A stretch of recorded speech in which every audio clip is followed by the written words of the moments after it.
দিনটি ছিল শনিবার। সেই দিন জগদ্ধাত্রী পুজোর ঘট বিসর্জন ছিল। আমরা কৃষ্ণনগরের আগে ঠিক পৌঁছেছিলাম, কিন্তু কৃষ্ণনগরের প্রপার রাস্তা দিয়ে আমরা মেইন কলেজ অবধি পৌঁছাতে পারিনি। তাই দেখো বাস এখন ঘুরে ঘুরে যাচ্ছে।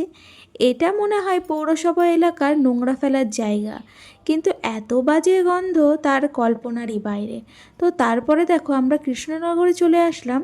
কিন্তু কৃষ্ণনগরে যেহেতু আজকে ঘট বিসর্জন, যদি অভিজ্ঞতার কথা বলা হয় তাহলে আগে কখনোই ঘটেনি। আর যদি ঠাকুরের কথা বলা হয় তাহলে এই প্রথমবার।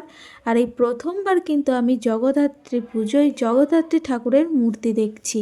এখানকার ঠাকুরের বিশেষত্ব বুড়িমা। আর প্রত্যেকটা ঠাকুরেরই লক্ষ্য করলাম যে টানা টানা দুটো চোখ, দেখতে কিন্তু অপূর্ব লাগছে।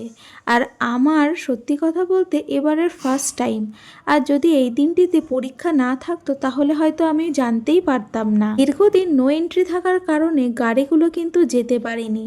তাই আজকে দেখো এন্ট্রিটা যখনই তুলে দিয়েছে, গাড়িগুলো কিন্তু সারিবদ্ধভাবে যাচ্ছে।